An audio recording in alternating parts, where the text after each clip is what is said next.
Hi, everybody. This is Liam Martin from Running Remote. And we have, I would probably call him one of the most interesting people that I've met at remote work conferences. And I realized that I just have myself stuck on mute. There we go. I pulled myself off of mute because I was getting two versions of myself on SwapCard. So Steli is one of the most interesting characters that you'll ever meet at a tech conference.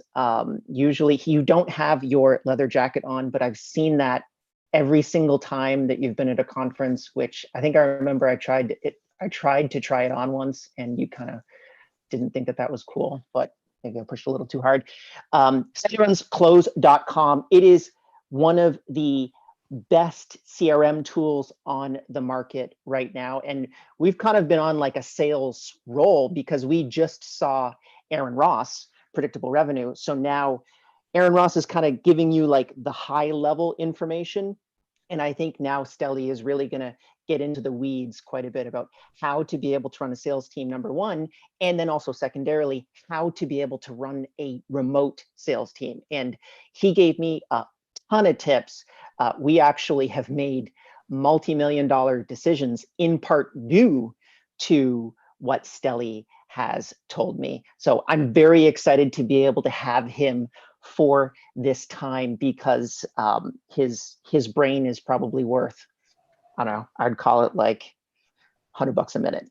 So questions in the comments, please ask them. I'm gonna collect these, and if you guys have those, please put them down in the chat so that we can get into those questions. But I have a couple off the top that I really want to be able to ask right now that have always kind of been on the top of my head, particularly in a post-COVID world, in a remote sales enablement world.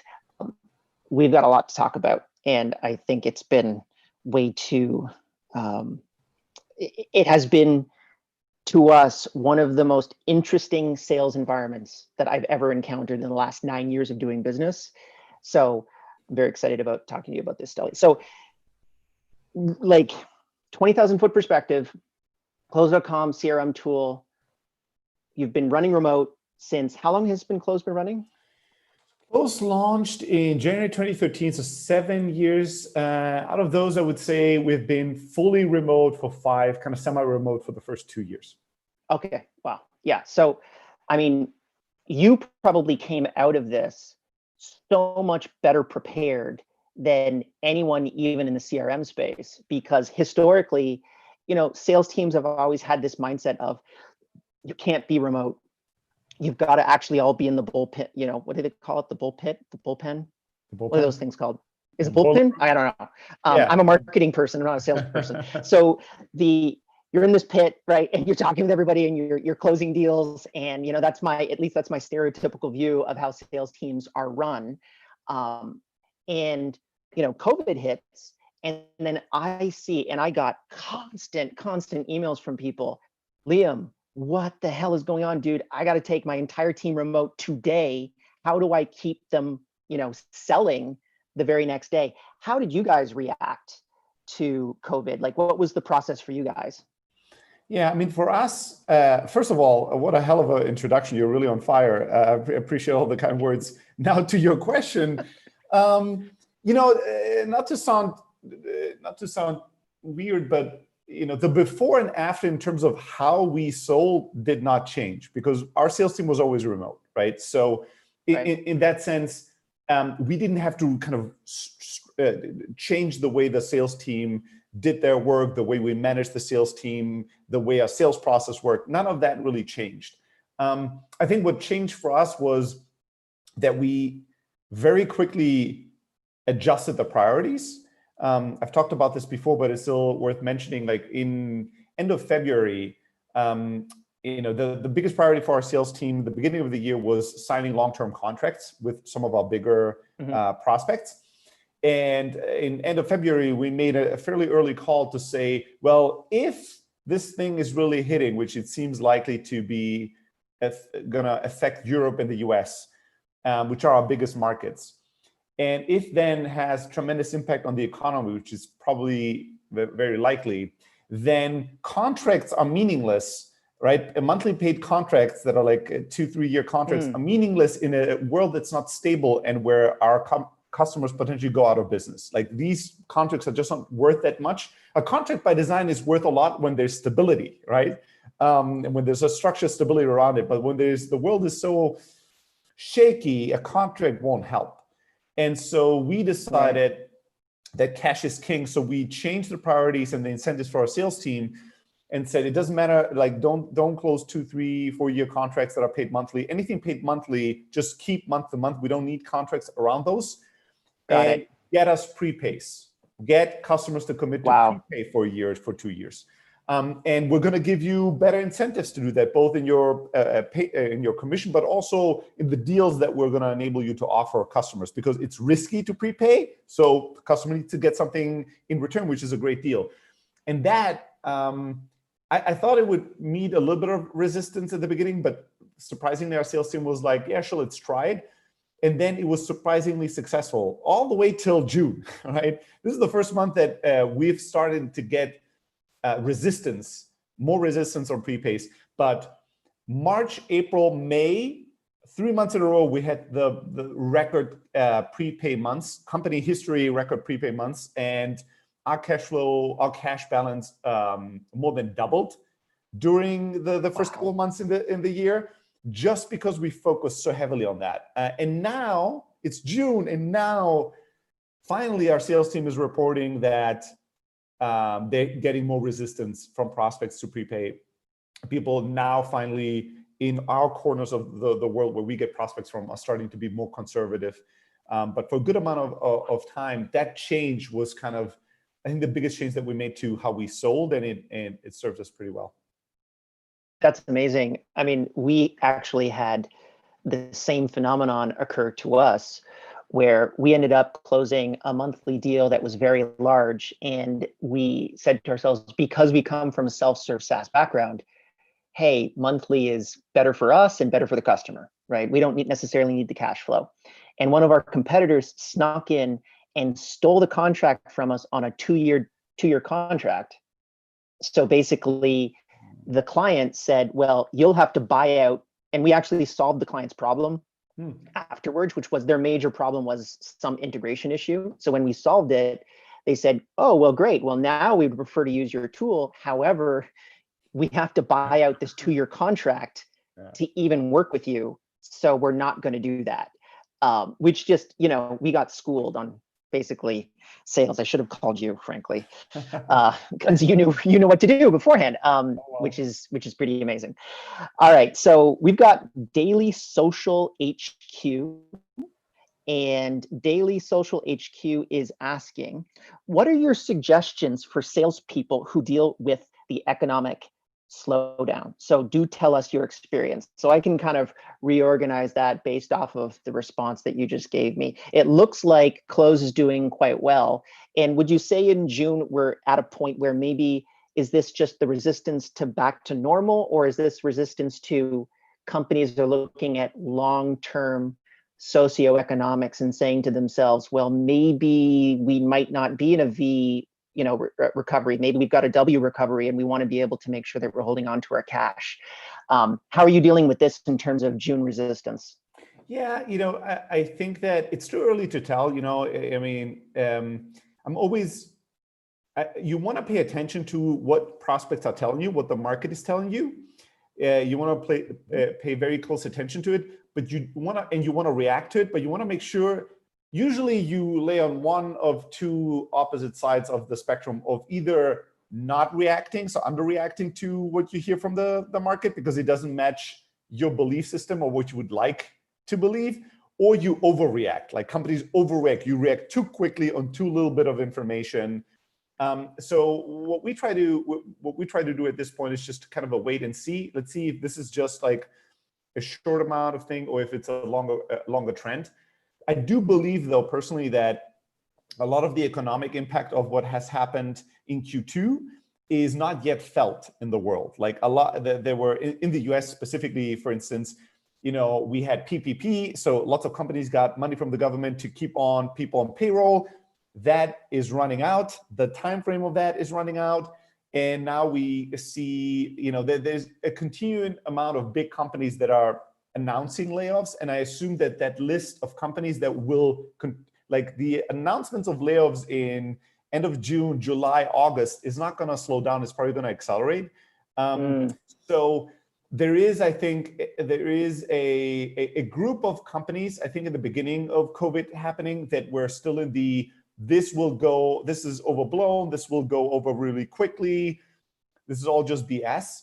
And no matter what their belief is on the reactions of governments around the world, I think today there are much fewer people and companies that think there's not going to be any economic situation. We're going to have a really quick, sharp V return. Some people still believe this, but I find that the number of people that believe this is much smaller than it was in March or in April. People, I think it has sunk in a lot more. I'd be one of those. There you go.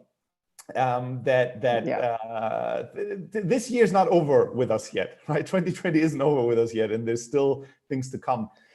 So when it comes to I have a video, or not a video, I put up a Facebook post which actually went really well, which was if like the 2020 version of Earth that aliens are watching right now, they're probably like they're probably thinking, what the hell happens next? Like, it's crazy. I could totally believe that like we discover an ancient group of pterodactyls that end up coming out of some cave somewhere and end up killing millions of people. This year has been insane, one for the history books. For sure. And very much, we'll see what happens next. And I think you're absolutely right. At least in my opinion, I think you're right. I think that we're leading towards something where, to a degree, we've been shot and we don't yet know the damage. And we've, in essence, been kept on an IV of PPP and all of these other programs. But eventually that cash has got to drop off, right? And that's when the real damage is really going to be recognized throughout the economy, which is terrifying. Now, bring this back to, if I'm in sales and the people that I try to sell to, my prospects are affected by this in some significant way, how do you deal with this? And that's obviously a really big question. It depends on so many factors, on like who your customers are, how much they've been impacted by this and all that. But in general, I think my advice and what I've seen work well is, number one is you can't stop selling, right? You just can't. And I think that there's a human instinct that's natural, that when things are really uncertain and we feel really overwhelmed, we just want to stop doing anything. Because we're overwhelmed. Like it's hard to take action when you feel overwhelmed, right? You just want to stop everything, right? Freeze.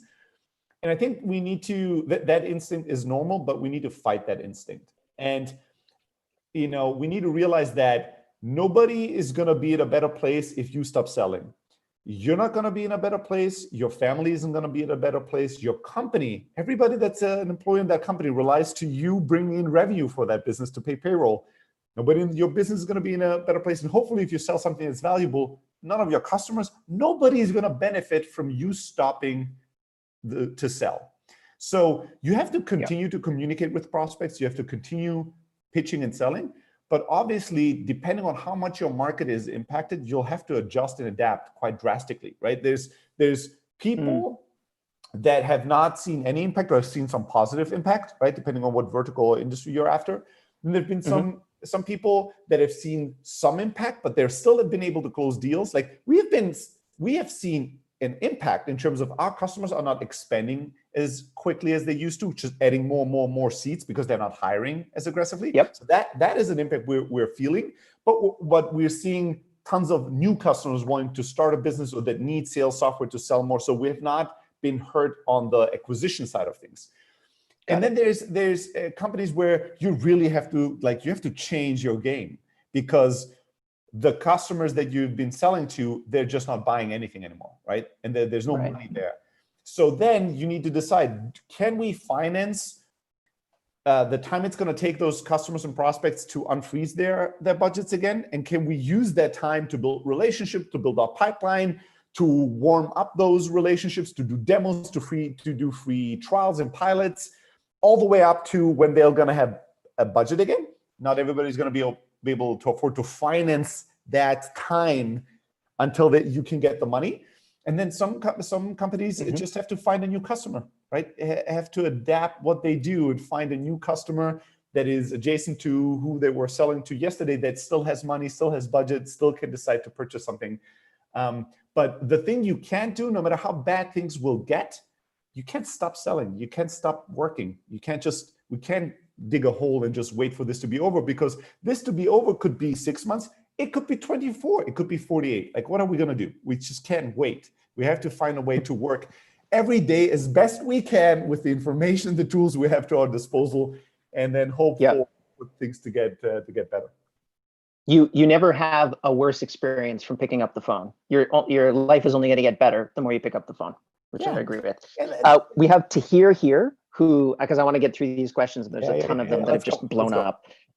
So how to keep the sales team motivated when they are working for commissions. Now, I would jump in there and say, Tahir, I'm hoping that you're also giving them some type of a base. I feel that it's just commission only selling. Maybe you agree or disagree with me, Steli. It's a really hard game to have. And when you're hiring really good salespeople, if you hire young guys, they'll go on commission only, especially if they think they're really hot. But older people that have had a couple years experience, they're going to want some type of base to be able to get into. So maybe we kind of structure it that way, where it's like, it's a base, but it's an uncomfortable base. That's just not making, ends meet.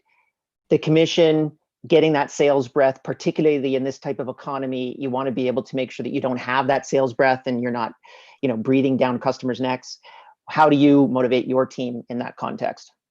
Yeah, so I think it's important to understand that people need to believe in your commission, right? It's not enough to have a commission structure and do some math in front of somebody and tell them, listen, if you do this, if you, Liam, only do 5,000 calls today, you also could be making, $1 million a year. Because the problem is that you're never going to pick up even for a single call if that's the math, because you're like, there's no way I could do 5,000 calls. This whole thing is bullshit, right? Right. So and oftentimes, believe it or not, but a lot of sales leaders or founder CEOs, they don't do the inconvenient step of asking themselves, is this pitch believable? Is it true, right? Could somebody truly accomplish this commission that I propose?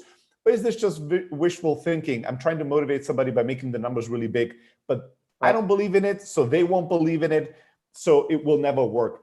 The first person you need to sell on the commission is yourself, and then you need to sell your salespeople on it. And then they can go and be motivated because they believe they can accomplish it. If you believe you can do something, you're going to have a lot more energy to apply towards that thing than if you think it's impossible. If it's impossible, why expend any effort or energy into that? Like, it seems like a waste. So someone gave me a really good suggestion, which was, as the founder, you should pay yourself your own commissions.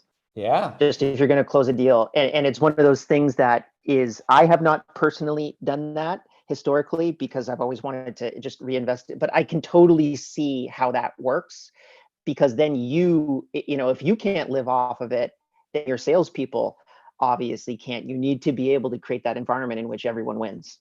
And you'll see how your thought processes change, how all of a sudden when you're negotiating certain deals, in the back of your mind, there's a commission calculation going on that might impact how aggressive you are or how not aggressive you are, because you're trying to make a certain amount of money. You'll see how if you had a great first week in a month or in a first month in a quarter, how that might adjust your behavior, because like, I already hit 90% of what I need to do to make my commission, and there's still so much time left. Maybe I'll chill out a little bit. Like, it just does affect your thought process. I would say, usually what you want to do is you always want to lead from the front. So whatever your commission structure is, create an example, a best-in-class example. That might have to be yourself. You go and close deals and do the activity that you'll lay out to your sales team and say, if you follow my lead and do these things, this is the money that's available and possible. And then as quickly as possible, try to find the person in your sales team that is ambitious enough that wants to beat you or beat whoever is the record or the standard, right? Find somebody that is motivated to be number one, because salespeople are very competitive. And then empower them and help them to rise to the top, and then shine a light on them as like, here's another person that has done these very specific things, that is following this very specific playbook that generates this type of commission and outcome. Got it. Commissions will work best if there's great examples that are alive and in front of people on, if you follow this person's or that person's lead, this is what you're able to accomplish. If those examples are missing and all you have is a piece of paper where you made some math that has never been proven and nobody has ever acted on, you're only going to be able to convince people that are completely clueless, and they're going to be heartbroken within a couple of days, realizing this will never work. And then you're back Totally. to square one. Yep. Katerina has a good one here, which I actually would love to touch on as well. How do you differentiate yourself during this time, right? So like, what's your unique selling proposition? What's your USP that other people are, and especially in this type of unique time where you're seeing cash crunch, you're seeing, I'm not hiring as many people. And we can kind of just talk about close, but I think just in general, like, how do you differentiate yourself in the market when you're closing or when you're doing deals? Yeah, so one thing is your attitude. Attitudes matter a lot, especially right now. I think that in these times will bring out the best and worst in people. So in sales, what that means is that you'll find two types of people that are trying to close deals right now. One group is overly selfish and aggressive, right? Because the world is so uncertain, because I'm not sure if I'm gonna make all my commissions and all my money, I'm gonna be overly aggressive, overly pushy, trying to bully people into giving me their money because I'm afraid, right? I'm overcompensating for my fear and being more aggressive. Right. And there's no time in the world that people like selfishness and aggressiveness, but during a global pandemic, we're even more sensitive to selfishness. Like we just like hate it. So that model won't work well. But then there's the opposite model where people think things are so bad, I need to show everybody how much I am also suffering and I understand everybody else is suffering, so they like me. So then they call, like, let's say we have a call or a meeting and they're like, instead of being overly aggressive, they're overly apologetic. Right? They're like, oh my God, Liam, I know it's terrible. I mean, you probably feel horrible. The business is not going well right now, I'm sure. Maybe there's a family member that's sick. I don't really know. The future of the world is really uncertain. And listen, shut the fuck up, right? I mean, nobody wants more anxiety and more fear in their life. Nobody. Right now, especially. I don't need more people that tell me how terrible everything is. How is that helping? Everybody knows. Everybody already knows. And how is that helping me in making decisions now and moving my business forward or buying your product, right? It's not helping me at all. So the model that I advocate and the thing that has differentiated us, at least from what our prospects and customers are telling us, is that what we're trying to live is an example of, empathetic energy, right? So we want to both have empathy for people, but we also want to give and bring energy to the table. Right? So when we talk to our prospects, we're not fake positive. Oh, everything is great, right? There's money to be made. Let's just sell. People are like, what is this person talking about? Like the world is ending and this person is pretending that everything is fine. We're not doing that. We're like real, we're authentic, but we have energy and we give energy. When we talk to people, we show them that, yes, things are very difficult, but there's still work to be done. There's still opportunities to go after. There's still things we can do that are valuable in the world. And when you talk to people today, and when our prospects talk to us, at the end of the conversation with us, they go, I feel better now. I feel more energetic now. I feel like I have more clarity of what I should do. And we all seek that. People want that more than anything right now is clarity and energy, because that's what we're all lacking. So just being able to display that and give that to your prospects will make them want to spend more time with you, will make them want to come back, and will put them in a place where they can make buying decisions because they feel like they have energy and clarity on what they should be doing next, right? So I think that is a huge thing. That's an attitude thing that, especially during these times, is going to make you stand out, because most salespeople right now are either overly aggressive, bully, and selfish, or overly apologetic and whiny, and both things are not things that prospects need. Yeah, I'm getting the email intro I get on every marketing email I've gotten over the last 4 months is, what is the exact email sequence? The first line is always, I hope you're safe during these troubling times, right? It's just sort of like, I'm safe.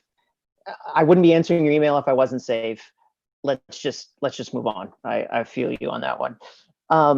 Alfredo has asked a really interesting question, particularly when it comes down to competitors. The CRM space has obviously got some entrenched players inside of it. How do you bother going after direct competitors in someone saying, hey, I'm using a competitive CRM and you should move to close? Is that something that you spend energy on? And if so, how much energy do you spend to be able to convince them to move? Yeah, we don't spend a lot of energy proactively going after customers of our competitors, like trying to seek out who's using competitor X and then reaching out to them and saying, we know you use competitor X, but close is better, and here's why and why we should talk. We don't do that, right? Now, when you're in the CRM space, there's not a single customer we've ever won in our 7-year history that wasn't evaluating us with 4 or 5 of our competitors. Like there's just, that game isn't available to us, that somebody comes and just buys us and goes, I only looked at close and then I bought it, right? That just never happens. So we always have to be competitive in our sales approach, because our prospects will eventually say, well, I took a look at you and 3 other companies. I like this about them, this about you. How do you deal with X, Y, and Z? It seems they're better at that, right? And so we have gotten really good at competing in our pitch and also clarifying, creating a storyline that differentiates us from our competitors and explains to our customers and frames to our prospects, here's when you should go and buy them, and here's when you should choose us, right? And we're not afraid to send people away. A lot of times that creates the much longer lasting advocates for our product, that they send lots and lots of people to us, and eventually they come back to us because they're like, I've never experienced anybody telling me, don't buy our product, there's another one that's better for you. Like, I really trust you. So we've learned to compete very directly, but we never go after, or very rarely go after, competitors, customers, trying to sway them away. It's just not something that's in our DNA. We'd rather just go out and get the prospects and customers that are looking for the tool right now. Got it. Katarina's got a question here, which I think is actually, I'm going to edit it a little bit. The question is, in your opinion, besides email, what other ways could we make use of connecting with potential clients? And I think that this is, let's frame this inside of a COVID kind of discussion, which is the airlines are terrified because business travel is basically over, and I actually don't think it's coming back. So there is going to be a place where a salesperson is going to fly to New York and to close a deal, as an example, with a client. But I think they're discovering now that, oh, I jump on a Zoom call and my close rate is the same, and it cost me $1 to jump on a Zoom call, and it would have cost me $3,000 to fly business to New York to be able to close this deal in 2 days of my life. So, Katarina had mentioned email here. What do you see as, I'm going to completely change Katarina's question because I'm asking the questions. What do you see as like the future sales enablement tech stack for the salesperson of the future? Does flying, is it still part of that? Is face-to-face still part of that? Is it a lesser extent? What do you think is going to expand? What do you think is going to contract? There's also people who are on this call right now that may be building those types of products or are thinking about it. This would be a really good perspective to hear Steli say, what should we build next? So, I mean, we've been banking our company and investing in a thesis that the future of sales will be more and more inside sales, remote sales, and less in person. Now, I don't know if there's ever going to be a time where there's 0 in-person sales happening. That's hard to believe. As long as humans are involved in this, and it's not just computers talking to each other, making buying decisions. As long as humans are involved, in-person relationships will always exist in some way and play a role and have a part. It's just that it becomes a smaller and smaller portion of the overall sales activity on the globe.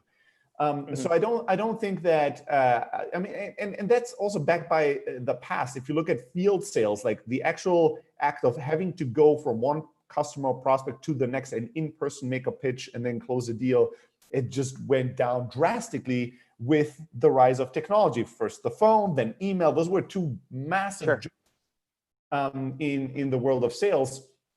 And I think that that will only continue. And I think that it has accelerated drastically. The timeline has accelerated drastically because of COVID.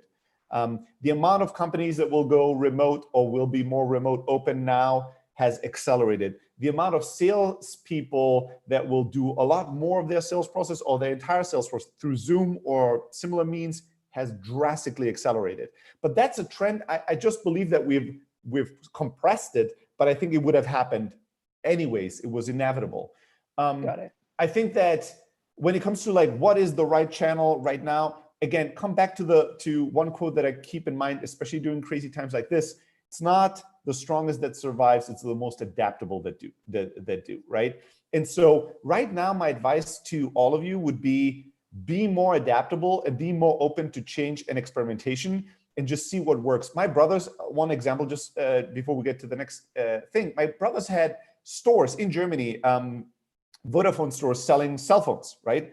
And when they had to close their stores, they're self-employed. They were like, this is going to be it. Like, we're not going to be earning any money. This is going to be the end of everything. And then we talked and I was like, why don't you just call you have the phone numbers of everybody who ever bought a phone from you. Why don't you just text or phone or email these people and see who is up for renewal of a contract and try to do some business that way. And it turned out that they were totally fine. They actually, like, for 2 months just did business via the phone. Wow. And they were surprised because those months were totally good revenue months, right? In a very surprising way. So just that's crazy. Adapting, changing, and not just believing, oh, nobody's responding to my emails anymore. We're over. There's no more selling happening. I can't do anything. Well, try LinkedIn, try texting, try going to somebody in person, right? We had a customer that was selling to schools and they were surprised that when they kept calling schools, somebody was picking up. And then that somebody was in the admin office and had all the time in the world to talk. And they're like, oh, schools are closed, but our buyer is still in the school and we can still reach them, right? So just keep we've got about 10 minutes left. For anyone that's currently asking questions, if you want to upvote the questions that you have, and then I can just filter through them because I'm not gonna be able to get to all of them. And then I'll just choose the ones that have the most upvotes that I haven't gone through.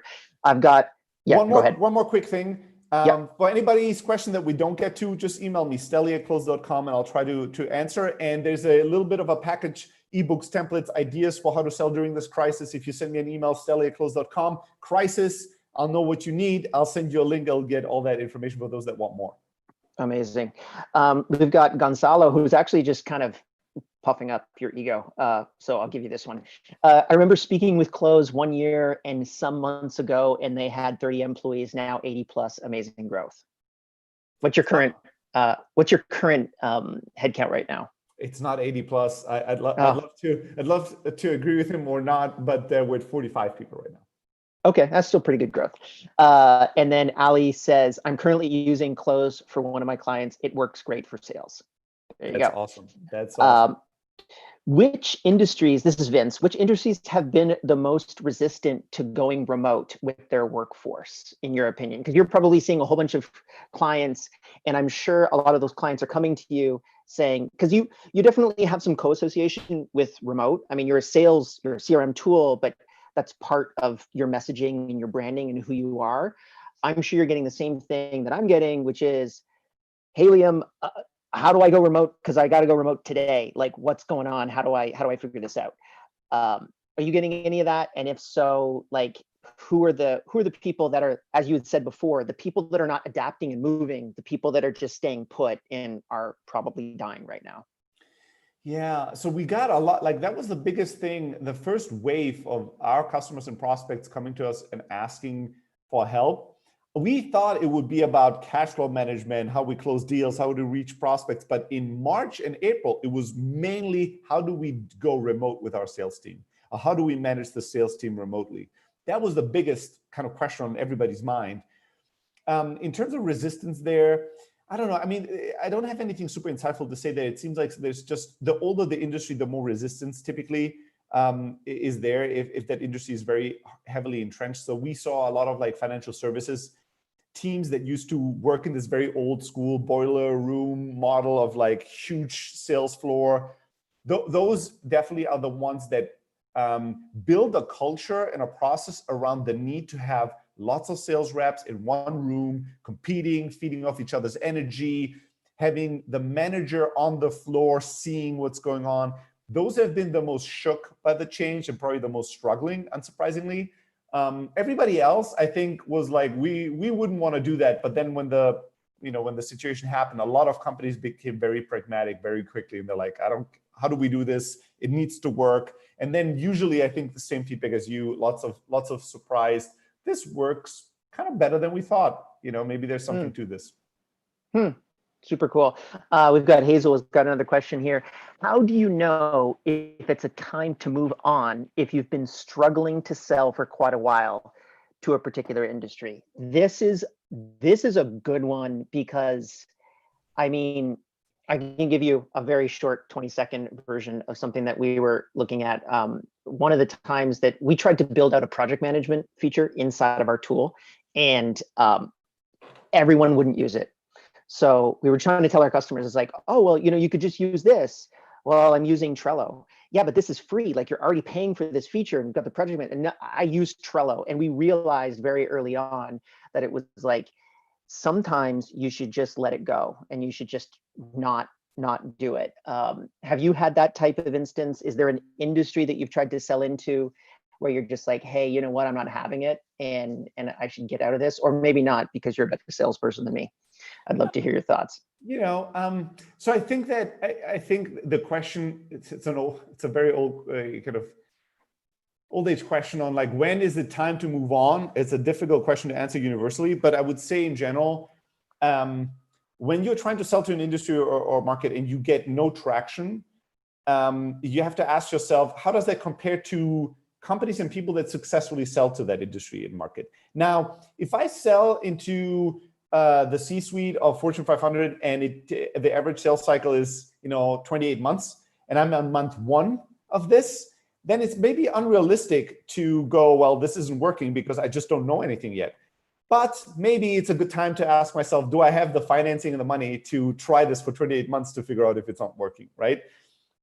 So compare yourself with who's successful. And if you see that the successful companies, they sell typically within 3 to 4 months, and you've been doing this for 5, 6 months, and you can't get any traction, there's definitely something big and wrong there. And also try to create mini milestones for traction, right? One is obviously the closed deal and revenue, but what are all the steps that come before that show intent or an increasing investment from a prospect that they have an intent to buy? Maybe there's a pilot before the purchase. Maybe before the pilot, there's a demo. Maybe before the demo, there's something else.